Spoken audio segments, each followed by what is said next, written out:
na ako'y na-date nga mga na ako'y na-date nga mga naka-uniform. Oo. Di na ako magtabaan nga uniform.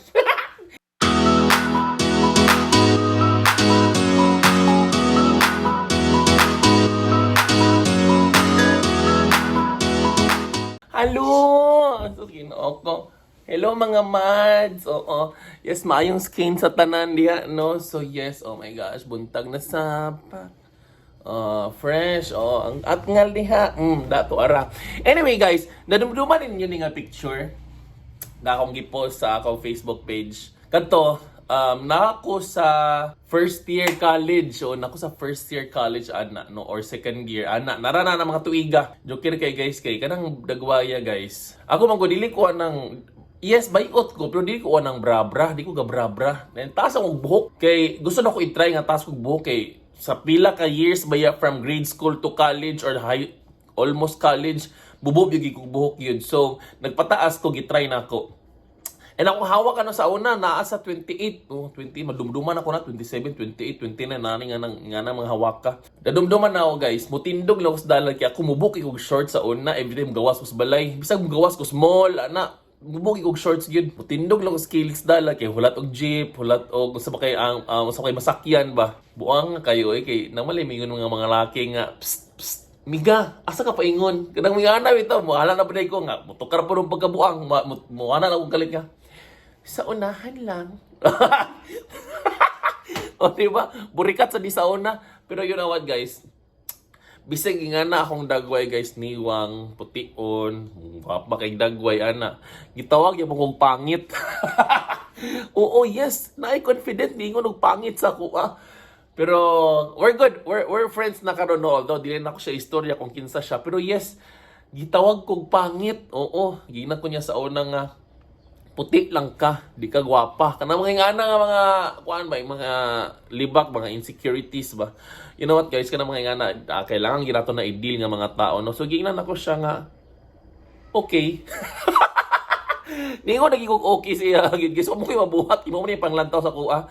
But you know what guys, no matter what they say, you are who you are. O, di ba? So, paklavan, oy. Ko'y labot. So, dahil kanang dagwaya pod, kanang dagwaya. Dangan ko mga na-date, pero, mbot ba, oy, kanang, ko'y ganahan nila, oy. And then, also, kana pong dagwaya pod. Mabasa na ako sa comment, mga, pwede daw ko maka-affam. Pero you know what guys, kanang dagwaya guys. Try kong chat-chat na sa una, no? Kaya, explore lang good. You know what? Mayroon lang yun ang affam nga, you're cute.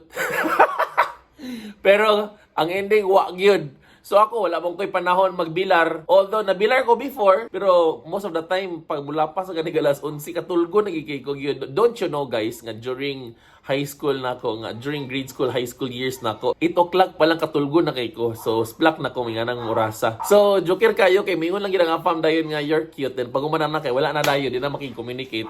So, I think dili siya path na ko, no? Unlike my friends, nga ilag yung work through nga mga stages silang life.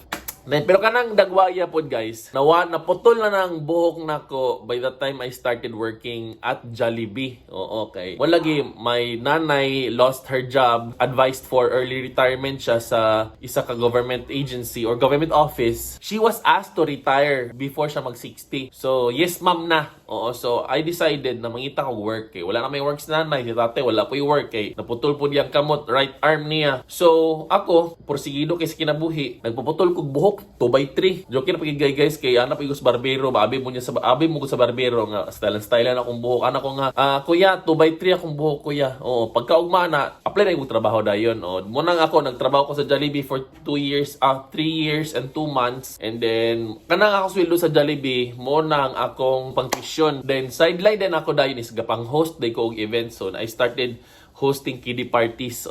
I started hosting kiddie parties, 300 pesos ra na siya. Oo, dahil kung maka-out of town, 500. Oo, ma-absent mag-gid sa eskwelahan. Kay mo lagi, mo ato mag-out of town. Kay mga sideline lagi para na pang allowance ba? Allowance, pampalit bugas, palit grocery para sa balay, ana. So, grabe, tabang yun. Dingo kay ko atong stage akong life, baka tong long hair ko. Kay na ako'y na-date nga mga... na ako'y na-date nga mga naka-uniform. Oo. Di na ako magtabaan na nga uniform. Pero yes, gwapa gigay ko sa una gyud. Itaas kong buhok yun. Yes, gwapa gigay ko sa una gyud. Awatod karon no, mubo lang buhok. Pa. So, tamili mo, dili masasad. Tamili gid ko.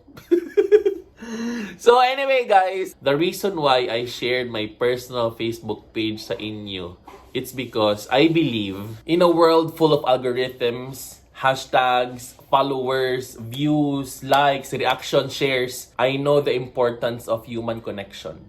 So yes, karon guys nga gi-open up nako ang akong personal life sa akong mga followers sa Facebook page.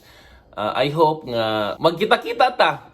Mag-update ta, and then I consider my followers as friends. Naging normal gid, naging mga friends ng mga talapungo, naging friends ng mga toxic, naging mga friends ng mga buutan, napoy mga friends ng mga kanang sensitive, ana. So, mao pod nga akong gi-share akong personal Facebook page kay namogoy mga moments sa akong life manggod nga dili na ko feel mag-post sa Facebook page kay moingon ko sa akong self usahay bang I think sa personal Facebook page lang siguro nako ni siya ibutang no. So welcome to my personal Facebook page. So kung namoy dili maangayan sa akong post sa akong personal Facebook page, please let me know and then hear my side. Ana na lang siguro tano, ha? So that's it. Thank you.